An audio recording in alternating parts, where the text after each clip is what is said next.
Still 19 degrees. 20.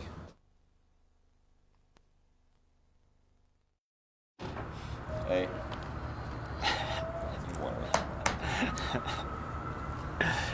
Hey, you lad. Now, chaps, I suspect that Gerhardt will come in a sort of a sweaty pool of harassed smoke. So we can be ready to comfort him as much as possible. Yes. I hope he's got enough minders. Tony, did you face Jim? Yeah.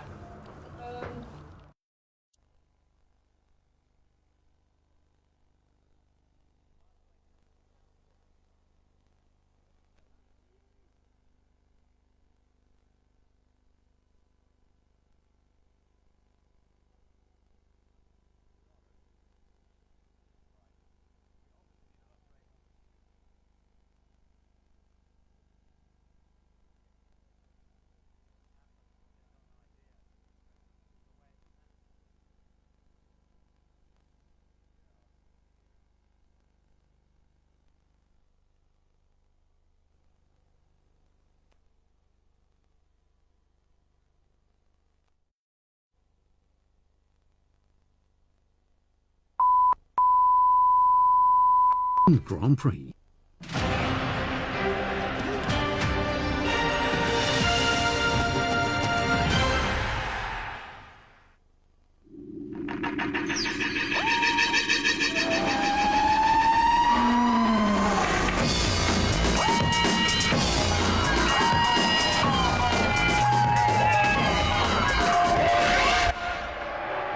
Mika Hakkinen chomps across the front of David Coulthard, and that's a Ferrari spinning. And I think that's Michael Schumacher. It is.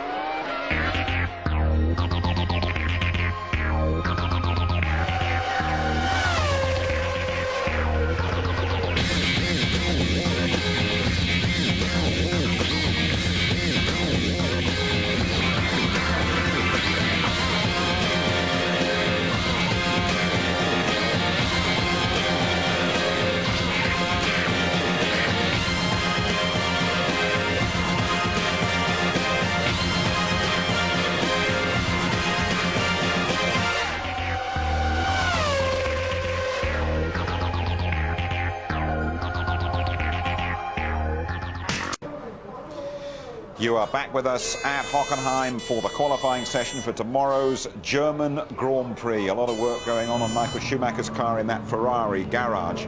Dark clouds overhead. Stand by for a frantic early scramble. Over to Martin Brundle and Murray Walker. 60 minutes to go, and are we going to see action? Because as you've heard, the rain is pouring down and they're lined up in the grid.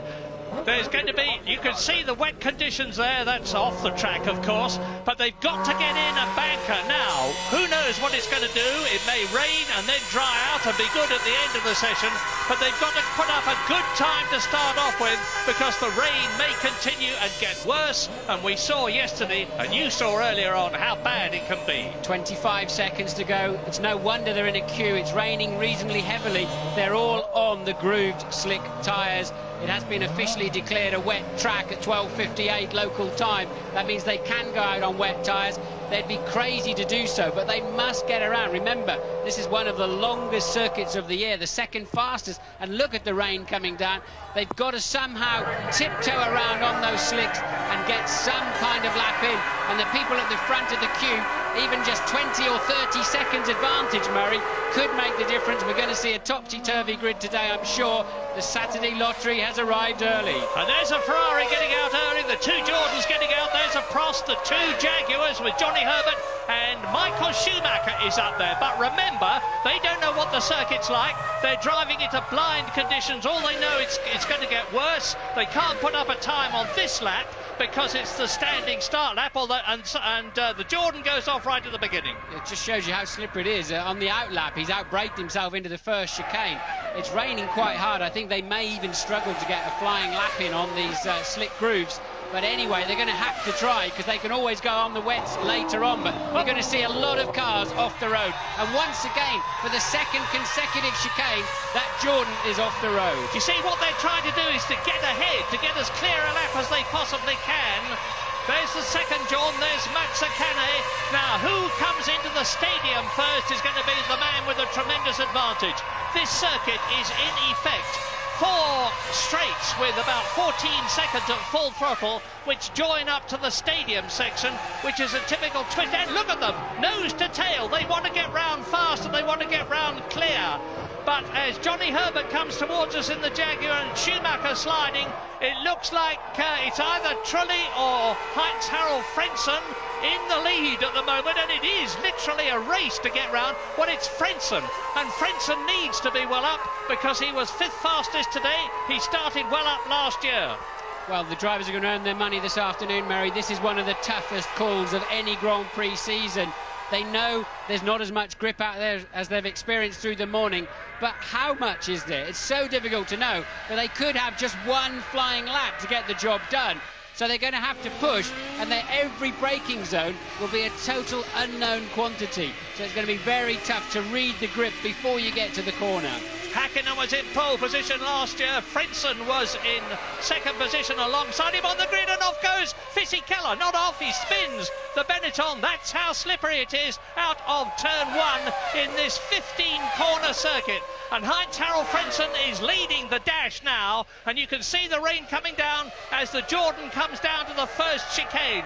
Clark curve breaks from nearly 200 miles an hour down to about 60 miles an hour, but he has got an advantage. Well, it's going to be a question of if you pass go, collect a grid position, because, for example, that Benetton spinning off, that could be crucial. He may not make the grid, because if it rains too much before he can get back to the spit, and here he is, look, the track doesn't look too bad. He's going to pop a wheel on that painted line, and he heads off left in the beginning, and then off to the right. So Fisichella, and that's Barrichello off too in the same corner. And you notice he's on wet weather tyres, but he's got to get back to the start now. He's got to run back, and this course is nearly 4.5 miles long. And here is Frentzen coming through to complete his first flying lap, and the first flying lap of the 22 cars that are on the circuit. It's not inconceivable that this first flying lap that we're seeing now, as Barrichello runs in and Fisichella runs in behind him, could be the pole position lap for this afternoon and tomorrow's German Grand Prix. Schumacher's in the spare car, surely, Murray, after smashing his race car up this morning just before the end of the session. So Barrichello may find a very empty garage when he gets there. Frentzen finding some very good grip. Not raining too much over this side of the circuit. Comes over the line with a 48. That's some 7 seconds off of this morning's fastest times. But nonetheless, I think that's a pretty good effort for such conditions. Well, so now we can watch the time. We've got a banker, we've got a marker as we look down on Michael Schumacher coming out of the last corner. Remember, his target time, and Trulli goes faster. Triano Trulli in the second Jordan, 147.8, and Frentzen is already down into 5th position. Michael Schumacher takes provisional pole position, and it followed looks by Coulthard, some 1.5 seconds faster than Schumacher. So Coulthard's popped one in too. Fastest. Coulthard goes faster than Michael Schumacher. Fastest at the present moment. 5 minutes gone, 55 minutes to go. I haven't seen a qualifying session which starts off with so much drama as this for a very long time. Mika Hakkinen is now second. The two McLarens are on the front row of the grid ahead of Schumacher, and Pedro de la Rosa fourth. Waved yellow flags there, so somebody is off at the first chicane, but a stunning first lap from David Coulthard. Still 1.5 seconds quicker than Hakkinen, who's now on the front row with him. Coulthard definitely threw caution to the wind. It's Villeneuve scampering across the track. So, and his car is in the middle of the racetrack too. Obviously, yeah, they'll have to red flag it, I'm sure. The marshal's pulling it back. Well, they've got an emergency system on the car where for 15 minutes the marshals must be able to pull the clutch in and move a car that's stuck in gear, because 4 or 5 seconds after a car stalls, the accumulator loses the hydraulic pressure and you can't operate the gearbox, so they have to pull the clutch in and wheel the car away. Well, Villeneuve was on a very good first section too when he dropped it. That was just what I was going to say. He'd done the fastest first sector of all, a 1/10 of a second faster even than David Coulthard, only for his lap to stop. Now, here is David Coulthard, or there was David Coulthard. He's in the middle of your picture now, chasing down Gaston Mazzacane, but he's got enough track between him and the Minardi ahead of him Well, that's significant unless he's backed off to make some space. He's a full 6.6 seconds slower on this lap, Murray, and everybody's very slow in that middle section. I think the rain is beginning to bite. Oh, well, if it is, it's great news for McLaren because they've got both their cars on the front row of the grid yet again, as they did in Austria, the last Grand Prix, and others before them. And they're coming in now. Look, obviously, they've decided those of them that are on slick, dry weather tyres, 4 grooves to come in and wait and see what happens. Is it going to stop raining? Is the track going to dry out? And remember what Gerhard Berger was saying, on these long straights through the pine forests here, the moisture just hangs. There's no breeze to get clear of it, and the track will stay very wet for a very long time. Look, you've got rooster tails now, and again, Gené's Minardi you saw being pushed away was on wet, so Michael Schumacher's just done the fastest lap in the last section of the last lap, and he's still on slick tyres, look, and he can't slow down. He's somehow got it round the second chicane, but surely the 5 or 6 seconds he's going to lose in this mid-sector, which is over a minute in these conditions. It's a long, long way to go yet before we're going to see where he is on this lap. And clearly, Murray, it's the far end of the circuit, the Ostkurve, where it's wettest. But most of these cars will be fueled for 1 or 2 flying laps only. Yep. And Mika Salo will not be getting any Christmas cards from Michael Schumacher because the Finn stayed ahead of the Ferrari there, didn't move over, and undoubtedly, in my opinion, destroyed Michael Schumacher's lap, which was a very good one. He was as fast as anybody else, including Jacques Villeneuve, who had been fastest in that sector. Now, his target time is David Coulthard's provisional pole position lap with 8 minutes gone. 45.697 is his target. 1 minute 45.697. Michael coming into the pits, so that's the end of it. He was fueled for 3 laps in total. Normally, you see, Murray, they'd do 1 lap, and the rain would have caught some of them out. They wouldn't. It cost them about a 1/10.5 per lap of time for every extra lap of fuel they carry, so they don't want to carry a lot of weight. Michael Schumacher going into the weighbridge.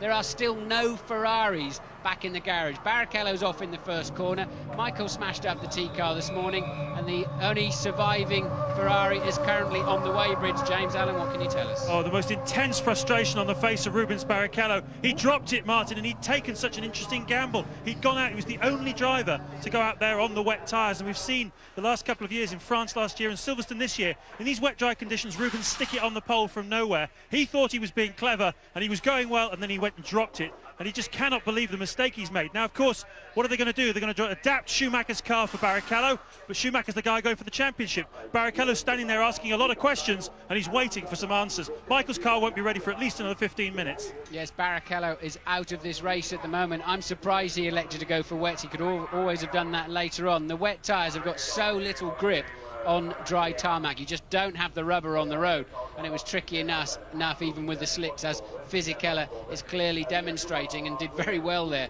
to keep the car out of the wall. And just to make it a little bit more painful for Fisichella and Barrichello, the car is literally a couple of 300 metres just out of the pit lane, but they can't recover it. There's Michael Schumacher recovering back to his pit garage. Will he give up his car, and if so, when? To Barrichello, who is not yet in this motor race, Murray. Well, the rain you just saw is continuing to fall, and 3 people have yet to qualify. It's the usual 107% of pole position time which decides whether you get into the race or not. Fisichella, you've seen him go off. Barrichello's gone off. And there is Marc Gené, the Spanish driver of the Minardi. No Minardi there. It's foot power back to the start for him, although he's in the race at the moment. 19th out of the 19 who have gone round. And there is the Ferrari of Rubens Barrichello down on the truck.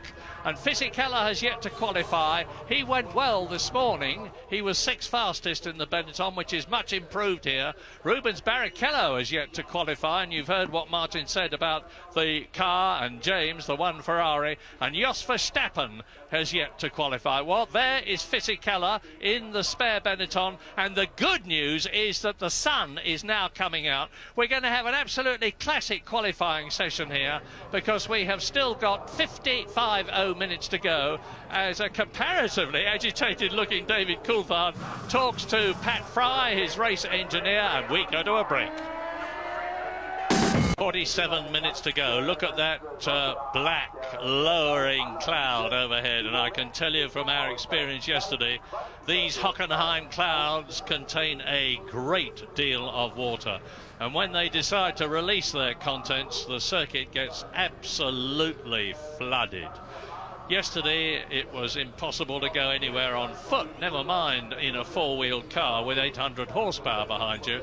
And you're watching now a replay of Michael Schumacher, who is in third position on the grid with 46.5 minutes to go. Now, are things going to get wetter and worse, in which case no one will go out, or are they going to get drier and better, in which case people will? Now, the interesting things at the moment is that Pedro de la Rosa in the Arrows is fourth on the grid. Alexander Wurz in the Benetton is sixth. Both for Jaguars are in the top 10. Herbert is seventh and Irvine is ninth.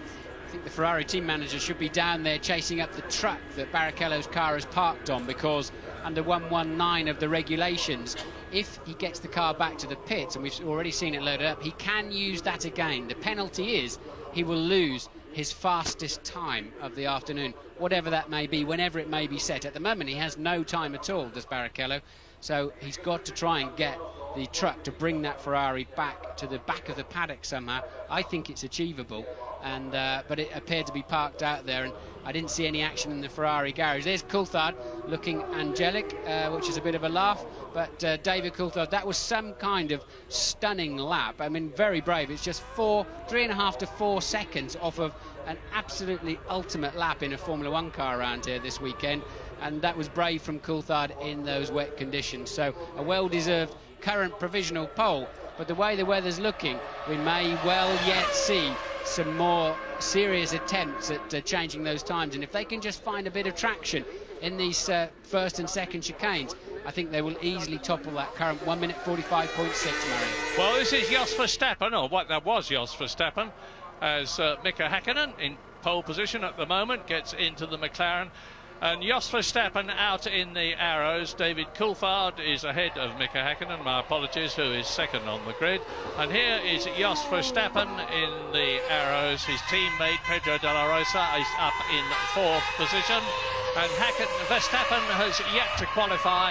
The pole position, the 107% time at the moment is 1:53.095. And Marc Gené has got in by 1/1000th of a second at the present moment in the Minardi, as into one of the three chicanes. There's one on the first leg of the circuit, one at the top at the Ost curve, and one at the second long leg of the circuit, which Verstappen is approaching now in the Arrows. Listen to the Supertech as he turns into the stadium. Yes, it's worth a try for Verstappen, as you say. No time recorded yet. He's got to beat a 1:53.095 to get in the race, and the track is not too bad at all, is it? Certainly over the stadium section, so Verstappen, I believe, should get a time comfortably to put him on the grid. Finally, it's still going to be some 4 or 5 seconds off pole, but should be the late 140s or something, depending on how he does over the start-finish line now. And of course, he's starting that flying lap, I would assume, at this point. Yes, he is. So yes, Verstappen starting that lap and heading off down to that first chicane. Something around 215, 218 miles an hour. This Arrows has been very, very fast in a straight line, but he'll have to brake extra early this afternoon. Yep, 17 seconds full throttle as he comes up to the Clark curve from nearly 200 miles an hour, even the weather conditions like this. Through the right, through the left, through the right again, out of it at about 95 miles an hour. Now he accelerates up again to 200 miles an hour. Look at the spray coming in. This is a very wet part of the circuit. Spray rooster tailing off the front wheels and the rear wheels as those treads shift the water. Brake hard, turn through into the Ost curve, which is where Patrick Depailler lost his life years ago. Now he's up to 200 miles an hour again in sixth gear, or will be shortly, as he comes down into the Senna curve. This is the third of the three chicanes, and it looks to me as though Jos Verstappen is well into the time, because he's done 19.8 seconds for the first sector, and 20 seconds will get you in. But he's still got the last one to go. So it's just between the first and second chicanes that it's wet, and you saw the rooster tails coming up from the dry tyres. And why Verstappen can drive through that is because he's got something like well over twice the downforce on the car that the car weighs, if you're with me. So it's just pushing down onto the racetrack, the front and rear airfoils working like an aeroplane, but the opposite way around, pushing the car into the track, so he has no problem finding traction at 150 miles an hour plus. It's the slow corners where they struggle in the damp conditions, but no problems for Verstappen coming over the line, as I thought, late 1 minute 40s, and he's well into the race. He's in the top 10, in fact. Jos Verstappen is 10th quickest, and his teammate Pedro de la Rosa is 4th, so it's looking great for Arrows. Verstappen stays out. He's only done 3 laps. He's on his 4th lap now. He's allowed 12 laps, as they all are, and with 41 minutes to go, it's Coulthard, Hakkinen front row, Michael Schumacher, Arrows, de la Rosa second row, Jarno Trulli, Jordan and Alexander Wurz in the Benetton in the 3rd row, Johnny Herbert, Jaguar, is 7th. Jacques Villeneuve, VAR, is 8th. Eddie Irvine in the Jaguar is 9th. Verstappen is in 10th position, and that is an excellent achievement. He's using the Supertech Renault-based engine, and that is Nick Heidfeld, the German. There's 3 Germans here at Hockenheim in the race tomorrow, if they all qualify. 4 Germans, the Schumacher brothers, and Frentzen and Heidfeld, with news from James Allen. Murray, a lot of engines firing up now. A lot of people have looked at what Verstappen was just able to do and think, hey, it must be drying out there. It's very difficult to tell from here in the pits because for the last 5 or 6 minutes, it's been completely dry here. But as you said, it's down by the Oss curve that the rain is. Now, these teams nowadays spend £250,000 a year on weather prediction. They all bring out a team of meteorologists, and they're all working like fury at the moment, trying to find those little windows in the weather in which to get the drivers out. And of course, it's intensely frustrating still for Barrichello. He could have been out in Michael's car doing a time just at that point, but Michael's staying in it. He's not going anywhere till he finds the perfect window he wants to go out and try and get that pole back from David Coulthard. And as you watch Mika Salo in the garage, the Sauber driver, I'll tell you how accurate these weather conditions can be. I was leaving the tunnel yesterday, and Joe Ramirez of McLaren was just entering the tunnel. He said, "Hurry up, Murray, it is now going to rain, and our weather forecaster has told me it's going to last for half an hour." Boy, did it rain. You've seen the results from that flooded tunnel, and it did last for half an hour. Absolutely full belt. So, Verstappen in the Arrows up into 10th position. The others, as James have said, have noted how quickly Verstappen went, and knowing his quality as a driver, which is high, and the quality of the Arrows as a car, which is the same, they're all good in Formula One, they decide they can go for it, and particularly Michael Schumacher.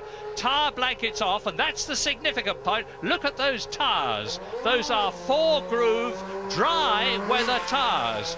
Now, you've seen what the conditions are like between the first and second chicanes, the Clark curve and the Oss curve. They're wet, very wet. Michael Schumacher is the acknowledged world Reagan master, the rain master. If anybody can overcome the conditions, he can, and Germany, as you can see, is right behind him, up to the Clark curve.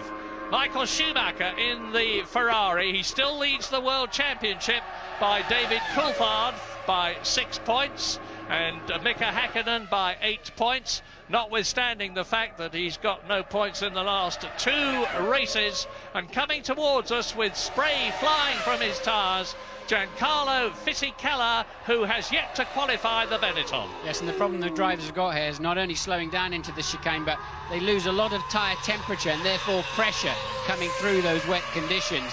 And then they struggle as they hacksaw away at the wheel to get some traction on the way out. But that looked pretty good for Fisichella, so I'm absolutely sure, unless we have more rain, Murray, Coulthard is going to have to defend that pole position this afternoon. Well, that will be great. 1 minute 45.697. Pole position last year, Mika Hakkinen, 1 minute 42.950. So in round figures, they're about 2.8 seconds slower than Hakkinen was last year. But this morning, the Mika Hakkinen, who was quickest, was 1.3 seconds faster than his own pole position last year. Looking out of the window again, Murray, it's started to rain. It has started to rain. Michael Schumacher is out there on a new set of tyres, but it looked as if it's raining quite heavily to me, and people putting the umbrellas up, jackets going on down here, lots of activity in the grandstands. Wow! And Fisichella popped it in just in time. Amazing! Fisichella, I was talking a moment ago about whether he was going to qualify. He's on the front row of the grid.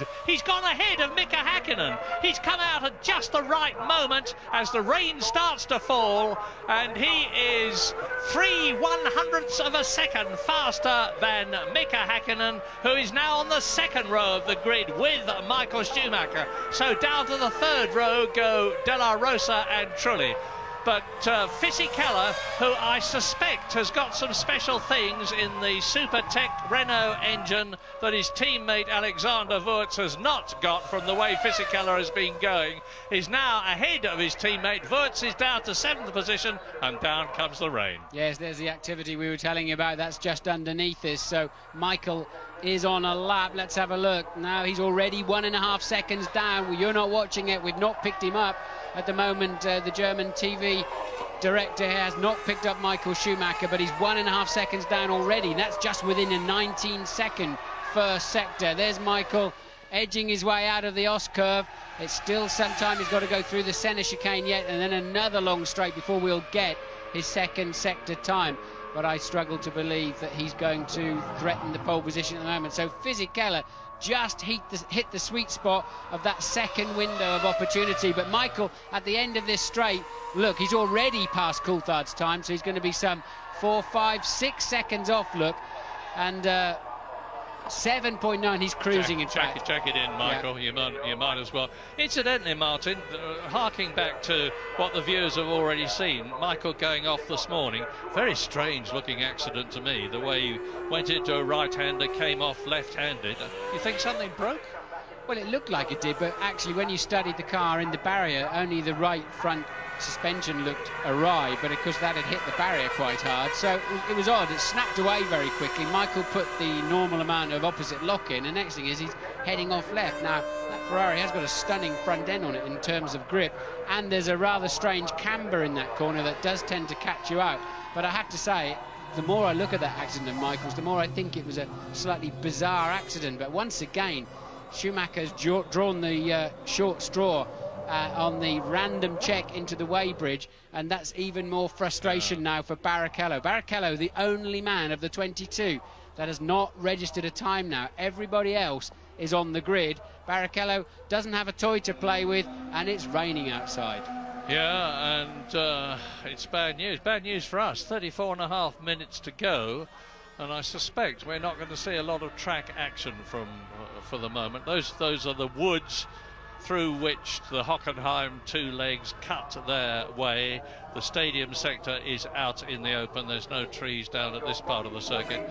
But when you walk round the Hockenheim ring, it's quite a spooky feeling as you go out of turn 1 up towards the Ost curve, which is very nearly 2 miles, and then you start walking back the other way, because you've just got these enormous dark satanic pine trees all around you. It's as quiet as a mouse when there are no racing cars on the circuit. Very few spectators there. You can walk round, but it's very difficult. And it's the stadium where they go. These concrete grandstands which ring the stadium hold over 100,000 people, and they're pretty full now. Come race day tomorrow, they are going to be absolutely congested, as Nick Heidfeld, the German in the Prost car, with a common belief, incidentally, that Alain Prost is giving it best as a team owner and has sold his team to a Canadian consortium. That has not been confirmed, but is generally believed to be the case. The man who won 4 World Championships and a record 51 World Championship Grand Prix and hopes to become a great team manager, looks as though he is falling out of that sector. But stay tuned, you will see some more action. There's the rain streaming off the helicopter. It always looks worse from a helicopter, but they will, I believe, go out and practice in the rain. Could well be a wet race tomorrow, and most of them have got at least 9 laps left. Barrichello's still got to try and get in this race, so I think we will see some action through the rest of this qualifying hour. There are some 32 minutes remaining, 32 and a half minutes remaining. It'll be the second pole if Coulthard keeps it this year. He didn't have a pole at all last year. Last time we saw him on pole was the European Grand Prix back in May, Murray. So a good run there for Coulthard, and at the moment he'll be very, very happy. And the letters, the labelling there on the tyres is Italian for front right, front left, and rear right, of course. and James Allen is with Eddie Jordan. Eddie, not looking too bad for you at the moment. Jarno in 6th place, was 5th until Fissy popped that lap in, but what a lottery today, isn't it? Well, the weather here has been just like a lottery all weekend, and it's torrential. It's not something just that's intermittent. It's very hard to get a grip of what's actually going to happen. It's also very difficult for the drivers, of course, but it's even more difficult for the teams to assess what kind of settings they're going to run, whether it's low downforce, high downforce, or anything. And at the moment, it's a question of tossing a coin. You guys spend a fortune, I know, on weather prediction. Is your man saying it's going to dry up at all before the end of the hour? Well, it is going to stop raining, but the problem is you have this densely wooded area in the centre which is not getting the air, and as you can see on the screen, there's huge plumes of rain, and it's going to be impossible with the limited number of laps that the cars have got. It's not going to dry, in my opinion, until perhaps the very last moment, and then it'll be fun for everybody. Bit of a shame for you, really, because you've brought this B specification car with you, uprated aerodynamics, better engine, etc. I think you were perhaps hoping for a front 2 rows this weekend, weren't you? Well, it's always difficult to anyone who predicts beating McLaren or Ferrari in the current situation is a very brave punter indeed. But we would have thought, and certainly we're hopeful, that we could have slotted into the next row, or at least take the fight to Ferrari and McLaren, at least with one of their cars. So from that point of view, of course it's disappointing, but this is the season it's been. It's very unpredictable. The weather, of course, is not our jurisdiction, and we've got to go with what's there for everybody. You've got to get that 3rd place back in the championship, Eddie, haven't you? It's not looking good at the moment, is it? Oh, no, I wouldn't say that, but ever hopeful. I'm the total optimist. Just wait and see. Thanks a lot, Eddie. Cheers. Well, somebody who is waiting to see with a rapidly beating Brazilian heart underneath his overalls is that chap there, Rubens Barrichello. Because he walks out of the garage and I suspect he's going to look up into the sky. He is the only person out of the 22 entrants who has not yet qualified for tomorrow's German Grand Prix. And is he going to do so with the circuit wet? Well, Marc Genet has qualified. The time for qualification is 1 minute 53.095, and that's nearly 7.5 seconds off David Coulthard's pace. And I would be very surprised if Rubens Barrichello, getting into Michael Schumacher's car after Schumacher had trashed his own car this morning and it's being rebuilt, how damaged it was in terms of getting it ready in time, I can't tell you. But I would be surprised, even in the unpleasant conditions which are rapidly developing here at Hockenheim, if the very talented Rubens Barrichello, who, by the way, is an excellent wet weather driver, as we've seen many times in the past, does not qualify. He can go round nearly 7.5 seconds slower than David Coulthard and still get in the race. Well, that's one thing, but he doesn't just want to get in the race. He wants to get in the race as close to his main competitors as he can, and they're the people on the 2 front rows of the grid, and they are, at the present moment, David Coulthard, the unusual sight this year of a Benetton currently on the front row of the grid with the talented Giancarlo Fisichella. He's had 1 pole position in his career before, and Mika Hakkinen and Michael Schumacher sharing that 2nd row. Should be a very interesting start, shouldn't it, after all the aggravation there's been about poor Michael Schumacher. And I must say, and I expect there'll be some correspondence about this, he has my sympathy. Sympathy for what there, Murray? Sympathy for the attack he's getting from the press, or sympathy because you don't think he did anything wrong on the track, or what? Sympathy for the unjustified attack I think he's getting from the press. Yeah, well, Michael certainly got very upset, didn't he, with some of the yes. I think British journalists this weekend who were yes. having a go at him about his driving tactics. But we certainly have got 4 seasons in 1 qualifying session here, haven't we, with rain and sun and all sorts of problems. James, what can you tell us? Well, I've a very interesting view of Rubens Barrichello, who's just about to go out in Michael Schumacher's race car. Now, there are 2 issues here, guys. The number one is that Barrichello is a right foot braker, so they've had to change the brake pedal. Michael has a brake pedal with a lip on the left-hand side to contain his left foot. Rubens has a different type of pedal, so he can roll his foot off the throttle onto the brake pedal, so that was a big part of the work. The other one, of course, is that the FIA, and you know all about this, Martin, from your Inside Track series, they weigh the cars with the drivers. Of course, Rubens has never been weighed with Michael's race car, so Stefan Domenicali and Jean Todt, the 2 top men at Ferrari, have been very, very careful to make sure they've got the weight exactly right in this car. Because imagine if Rubens went out, got a lap, and then got disqualified because the car was underweight. Yes, the other problem is, and what they'll be concerned about, is if Barrichello sticks the sole remaining Ferrari in the hedge and stopped Michael having a run at the end if it does dry out, and the sun is out once again. This reminds me of a situation. Senna always used to have the spare car. Berger was his teammate, the man we had in our studio earlier on, and Gerhard needed the guy who had a technical problem with his, and it got all the way to the end of the session, went up to Ayrton, who was a very good friend of his, and said, Ayrton, can I use your car? I need your car. And Ayrton said, how long is there to go? And he said, no. And that was it. One word, no, you can't have my car. And I'm surprised in a way Michael's released that, but he needs Barrichello to help him out. But Louise, what can you tell us? Well, I'm actually stood here with Eddie Irvine. He's out of the car, being sat on the pit wall. He's come over to have a chat with us. Eddie, is this very frustrating for the drivers, this kind of weather conditions? Not really. I think both myself and Johnny, have been a little bit lucky because we've really struggled here this weekend, and to be 8th and 10th, I think, is slightly more than we could have hoped for before qualifying, to be honest. What's the secret to a lap in these conditions? Have you just got to keep your fingers crossed and pray when you're going through the wet stuff, or? Yeah, a bit. You know, you got to be a bit cautious on the wet stuff, and obviously on the dry stuff, get the maximum out of it. But it's difficult to know what's what before you arrive because you haven't done a lap on it. So I was a bit unlucky. I hit traffic in my middle section, but to be honest, really, I can't complain overall. It's better than if it had been a completely dry session. The sun's coming out a bit now, the wind's picking up a bit. How quickly does this track dry? I mean, is this going to be any good?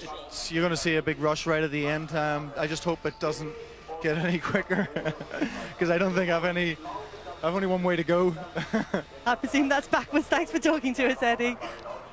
The blonde bombshell, Eddie Irvine, the star of the Grand Prix ball last night with our own Twinkle Toes Tony Jardine. What do you think, Martin?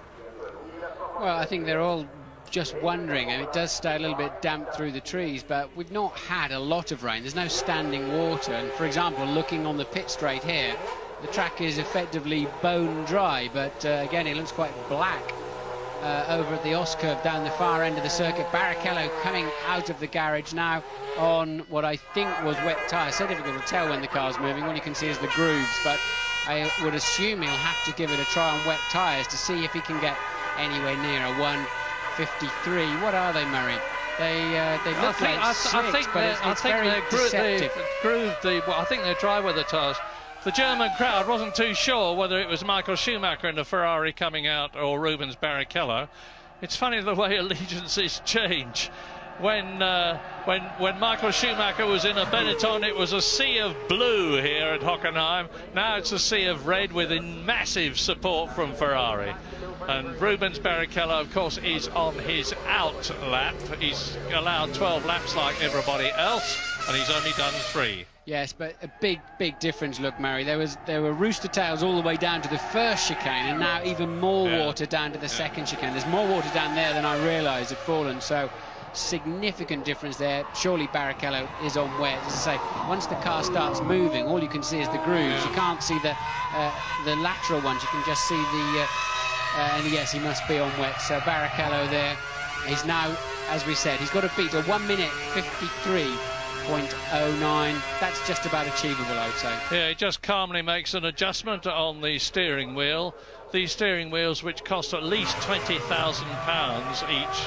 I'm not joking, £20,000 each, because all the control functions these days are grouped on the steering wheel. I don't know what it was he was adjusting, because the teams are very secretive about what the controls do. But this is down to the last chicane at the Senna curve. He will come into sight of the massed ranks in those concrete grandstands to start his flying lap. At the present moment, he's into the slowest corner on the track. It's about 55 miles an hour on the apex. Sprints up to turns 13 and 14, the right-handers, which he takes at about 90 miles an hour. Then out of turn 15, and he's got a clear track. Well, that's one thing to be said for him. Is he coming in? No, away he goes, over. Gives it plenty. Now, a good sector time for this first sector is going to be in the region of 20 seconds. Now, that's a very, very good time. And that first sector ends just before the Clark curve, which he is approaching now. So 16, 17, 18, 19... 21, nearly 22 seconds, 1.8. I remind you that if he can finish within 7.4 seconds of David Coulthard's time of 1 minute 45.697, he will have qualified. And he's on the longest sector of all, the second out of 3, which goes all the way from the entry to Clark Curve to the entry to the stadium, and that's about 2/3 of the entire lap. So through the chicane again. Watch his hands if you can. You just see his fingers flick those paddles underneath the steering wheel. That's out of the Ost curve. Now he's on the return leg, and Rubens Barrichello is 1.8 seconds off the qualifying pace in the first sector. No pressure then, Murray. You're in Michael Schumacher's car. You're not on the grid yet, and you've got a few 100 million people watching you and you alone, going around on a treacherous track that's 50% dry, 50% wet. Ironically, he'll have less grip. The tyres will overheat now towards the end of the lap, even though the track is dry. That would put him on a 51 something. So I think this lap will not be good enough to get him in the race. And look, 0 front grip as he just understeers badly through the Sachs hairpin. And this is where Schumacher got all crossed up this morning and damaged the other Ferrari. And Rubens just desperately struggling to get any kind of front-end grip on that semi-dry track with the wets. Out, he hasn't done it. 153.095 was his target. He's done 156.7. He's 3.7 seconds off qualifying time. Rubens Barrichello, who is 4th in the World Championship and is driving the Works Ferrari and has had second places this season. He's had 3 of them. It's an ironic thing, but sometimes you're faster on a fully wet track than a 50-50 track. Frentzen this morning did do a 153 in the wet. I think it is achievable in a Formula 1 car. Remember, Barrichello will be tiptoeing quite gently on that first lap, mindful he's in the only remaining Ferrari of the afternoon. His car's stranded on the back of a truck. Michael's is bent. This is the only one they've got between them, and I think you'll find he can somehow squeeze in this race, Murray. I think you're right, Martin, but it's difficult to see how at the moment, given how much he was off in that lap. He can wait for it. You see, look at the clouds overhead. It's 4.25 miles. 20 minutes to go. 4.25 miles. You've got to find 3 seconds, and you can find nearly all of that in the braking area. I think he was pretty ginger on that first lap, certainly into the braking zones. And now he's coming into the drier section, and as I said before, the wet tyres will immediately start to heat up. But I'm assuming they can, if all of the other teams agree, even if he doesn't make the 107% rule, they can allow him to start at the back of the grid. Now, I don't see McLaren agreeing to that one, do you? No, well, there is no love lost. Well, look at him. He's way off now. You see, he hasn't qualified. He's, again, outside time, and he hasn't. He's a long way to go in the lap. And as you rightly say, there's not going to be any generosity, because there is quite a lot of ill feeling now between McLaren and Ferrari.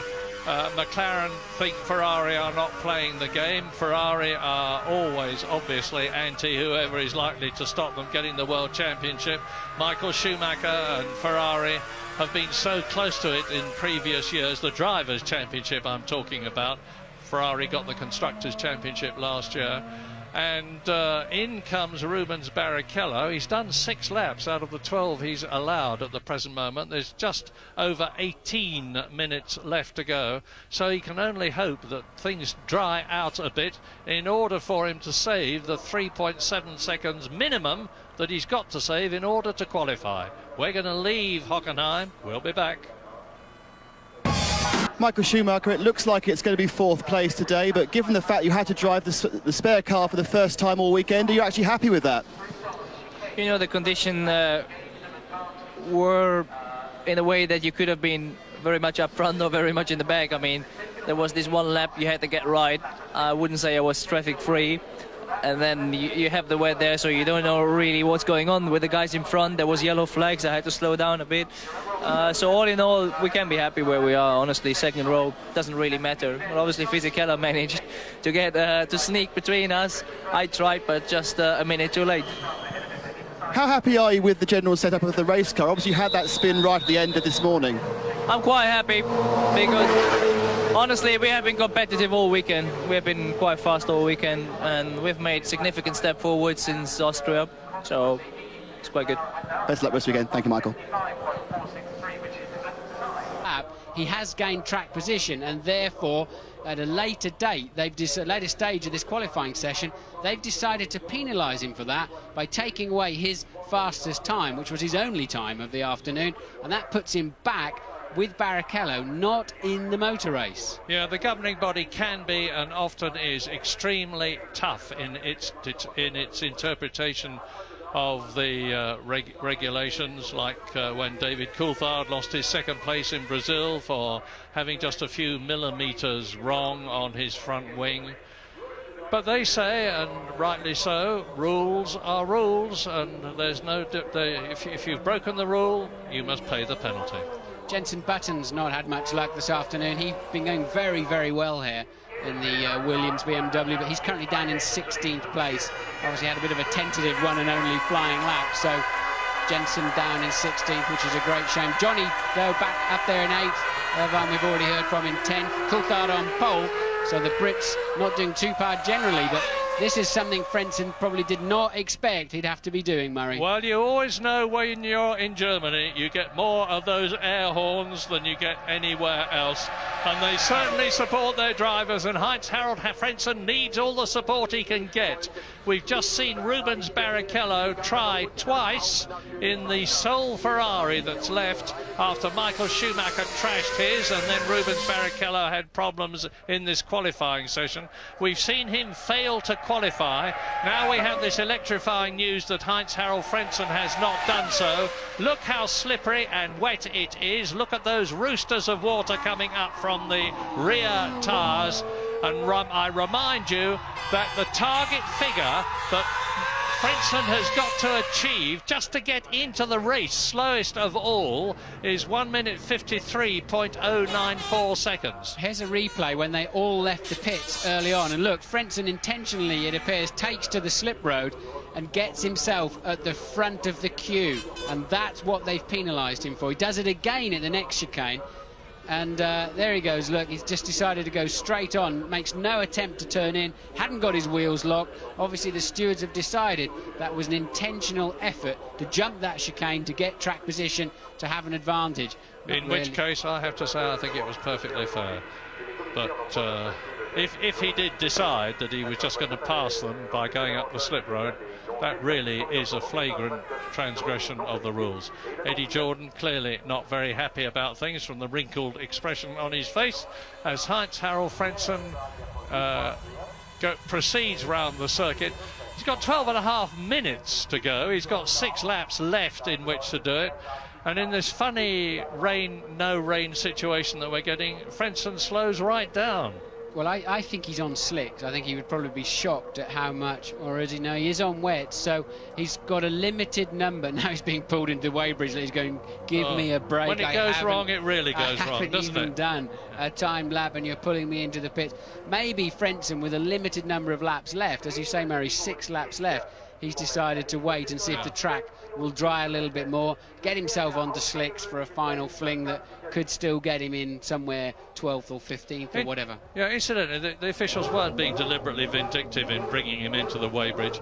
The whole thing is done on a random computerised basis, and if you're approaching the pit and the red light goes on as a result of your number triggering the computer, you go in. There's no ill feeling. James, what's to do? Well, Murray, you remember I told you a little while ago that Ferrari were very careful to get Rubens Barrichello re-weighed before putting him into Michael Schumacher's car. Well, it's one of the rules that you've got to do that when a driver switches to a car he hasn't been weighed with. And unfortunately, the man sitting on the front row of the grid, Giancarlo Fisichella, did not go and get weighed before he set that time. He came running up past me about 10 minutes ago. I wonder what was going on. He went and got weighed after he set the time. So now we wait to see whether or not he stays on the front row, or like Frentzen, he goes backwards. And I promise you, chaps, I haven't got any lead weights in my pocket or anything like that, he'll be saying to them. Well, if Fisichella loses that front row of the grid after a sterling lap at just the right moment, because it was brilliant to bring him out when they did bring him out, it would be a great pity, to put it very mildly indeed. Louise, you're at Jordan? I am. I've come to get it from the horse's mouth, a reaction to this decision that we've just seen on Frentzen. Eddie, what do you think? Well, I have to talk to the driver. You can clearly see the driver in the front has completely locked up the brakes, and it was before the time zone. There was another car involved. But, you know, I'm not the steward. Stewards, at the end of the day, have the rules over everybody else in their decision, and their decision is binding. I think it's pretty tough decision, but sometimes you have to live with these things. Can you take it any further? Can you protest the decision and get his time reinstated? I really think that it depends what they do. If he goes out now and does a quicker time, if they take that time away, then I think that will be extremely harsh, because the penalty has already been dished out.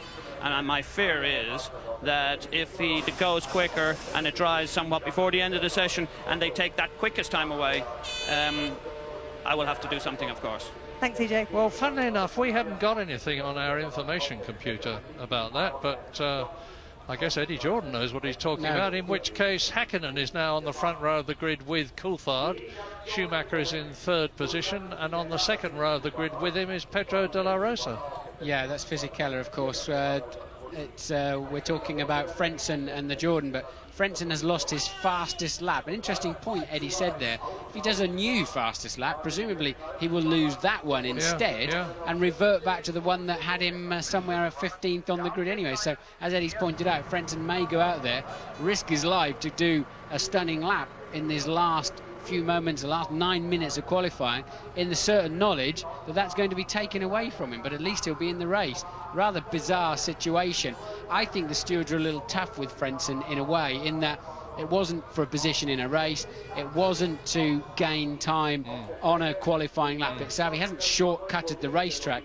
But you also have to say, well, if all 22 drivers were zooming through the runoff areas of the chicanes, it'd be chaos and carnage. So I guess in the end, it's a close call, but as Eddie said, it's tough, but I guess they have to do it. Well, certainly at the moment, it looks as though David Coulthard there has got into double figures as far as pole position is concerned. He had 9 pole positions before this race started. Ralf Schumacher going for it now with 8 minutes to go, and he is in 14th position, just over 3 seconds off David Coulthard's pace. Well, they were doing their fastest laps this morning on lap 3 or 4 of a new set of tyres. So with the out lap, you need to go out about 5 laps, with about 5 laps to go, and that means they won't get those in by now, 7.5 minutes. So I was just about to say, I wouldn't be at all surprised to see one of the front runners go out on slicks and stay out, fuel the car up, stay out, and make sure that if there is a window right at the end on the final lap, you've got warm tyres, enough gas, and you're fully aware of where the damp patches are on the racetrack, and that's exactly what Häkkinen has done. Yeah, he's got 8 laps left, he's done 4, he's allowed to do 12. Out goes Barrichello, having another stab at it. He's got 6 laps left. Well, that's amazing, isn't it? So Michael has given up the rest of the qualifying session. If Barrichello, so to do one flying lap takes something around 6 minutes, so Michael will not take any further part of this 7-minute 9-second qualifying session. That's pretty good to they've got to get Barrichello in the race. They need the championship point. They need Barrichello up there to help Michael out as well later on through the race on Sunday. So I think that's a smart move and a very magnanimous move there from Michael Schumacher. It's a generous teammates move. And you don't always see that, as you've made very clear already this afternoon, Martin. Maybe it's not that magnanimous, actually. I'm hearing that they may have built up another spare car. The teams do carry 2 spares. Or manage. Of course, they may have had Michael's race car repaired from this morning by now. We don't know how badly damaged it was. Well, it was damaged enough for them not to use it in the early part of the qualifying session. Since then, they've had another 53 minutes. So actually, maybe Michael's car will be available to him. Now, Ralf Schumacher here, who stuffed it in the wall yesterday, and he hasn't really recovered from that because he lost a lot of setup time. You really need every second you can get on the track. There are 2 one-hour sessions on Friday, there's 2 45-minute sessions on Saturday before qualifying, and the teams have very rigid procedures where they try out all sorts of things, test this, test that. And Ralf Schumacher lost a lot of time yesterday through putting his Williams into the wall and damaging the right rear, and they had to rebuild it. So now here's Rubens Barrichello. He is on his his 7th lap. He's yet to qualify. He's on the stadium section behind the white and blue Williams BMW that you are looking at. And thus far, incidentally, the BMW engine has gone extremely well here at Hockenheim. This is the circuit which takes more out of engines than any other. They're on full throttle for over 60 seconds of the lap. And Ralf Schumacher crosses the line 11 seconds off the pace, and he is now on his 8th out of 12 laps. We're watching him, we're watching Rubens Barrichello, who's gone quicker through the 3rd sector than he had been before, and out goes Michael Schumacher. Well, it wasn't a guess, your forecast was absolutely right, Martin. They have completed the 4th car for Michael Schumacher, so we're going to see action in these closing minutes because Häkkinen is on the circuit, Schumacher is on the circuit, Barrichello, there is Mika Häkkinen, followed by the BAR of Ricardo Zonta. Yes, it's not a 4th car for Michael. It is his original car that was damaged in free practice this morning. So now Barrichello is effectively in the spare, and Michael is back in his original race car. The one that he prefers. He didn't have much use of it in Austria, didn't like it, a new one that they gave him, so he's reverted to this one. They've managed to repair it, so Michael is in with a shot, but just look how slow the track is. Häkkinen down 6.6 seconds at the 2nd checkpoint on Coulthard's current provisional pole. 4 minutes to go. I really don't see how they're going to nick that pole off of Coulthard. There's not enough sunshine beating down out there, Murray, and we've got a track temperature of just 20, so there's nothing to really burn the water off. Oh, I've given up any thought of anybody other than David Coulthard starting in pole position. What I'm concentrating on is whether Frentzen and Barrichello are going to get into the race. There is the Jordan crossing the line now of Heinz-Harald Frentzen, and he is in the race. He is 19th, 19th fastest, so he's well down because he's on the 10th row of the grid, but he is at least in the German Grand Prix tomorrow.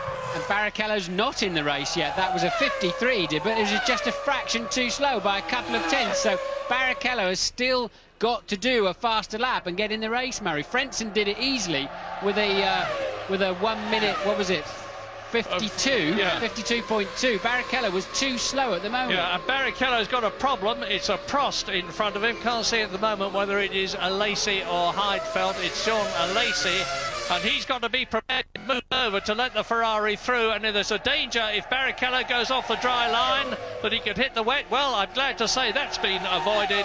Past the Prost goes Rubens Barrichello. Good 1st sector, 19.9. If he keeps this up, he's well and truly in the race, because that 19.9 would make him about 10th quickest if he can keep up that sort of pace for the remaining 2 sectors. He's in the 2nd one now. David Coulthard's time on the left. I would expect Barrichello to be round about a 1 minute 23 or 4 at this 2nd sector. Well, he's really getting stuck into it now. He's got a comparatively clear track in front of him. He's not going to catch the other car in front of him before he exits the stadium section. When he's well in at the present moment, he's on round about 14th or 15th place if he can get through this last sector cleanly and quickly enough. He's coming up to the last corner now. The Ferrari people there in the garage almost visibly biting their fingernails as Rubens Barrichello exits the last corner, comes up to the line, crosses it, and he's in. He's in 17th position, 3 places ahead of Frentzen. So all the 22 who tried to qualify are now, thank heavens, in the race. Yes, and he's got one more flying lap too. There's a minute 23 left, so the checkered flag will be out as Barrichello goes over the line. And once more, the skies darken here, but Barrichello has still... As you watch, the current pole sitter...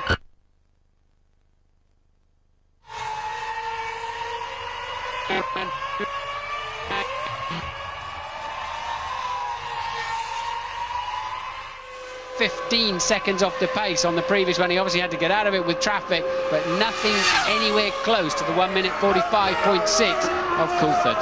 Yeah, and Barrichello's faster in that 1st sector than Mika Häkkinen that you're looking at now was. This is the man who's trying to improve. If he can improve by 3/100ths of a second, he could bump Fisichella and get onto the front row of the grid. But I don't think it is at all likely. No, it isn't. Look, he's 3.4 seconds off the pace as he enters the stadium. And Fisichella was 1.4 seconds slower than David Coulthard. It really does look as though the young Italian Giancarlo Fisichella, with a brilliant drive in the Benetton Supertech, is going to be on the front row of the grid. We've got 7, 6, 5, 4, 3, 2, 1, no seconds left. The checkered flag goes out. If you are on a lap, you can finish it, and Mika Häkkinen was watched by Norbert Haug and Jürgen Herbert, the top man at Mercedes-Benz. Frentzen does a 49.2 to move up to 17th, but remember, he may yet lose that time as his fastest lap of the afternoon. So total frustration for Frentzen at the tail end of the field.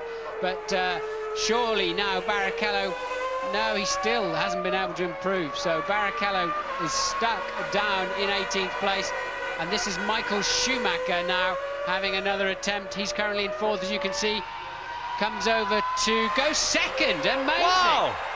That's a fantastic lap, and the German crowd has got wind of it, and they are going berserk all around me. And look at the relief, the euphoria in the Ferrari team as they scratch their heads in amazement at how their man has done it. And he is 2 places ahead of the man he still regards as his chief rival for the World Championship, Mika Häkkinen, notwithstanding the fact that Mika Häkkinen is behind Coulthard, his teammate in the World Championship. So it looks as though the grid for tomorrow's German Grand Prix has again got a McLaren and a Ferrari on the front row.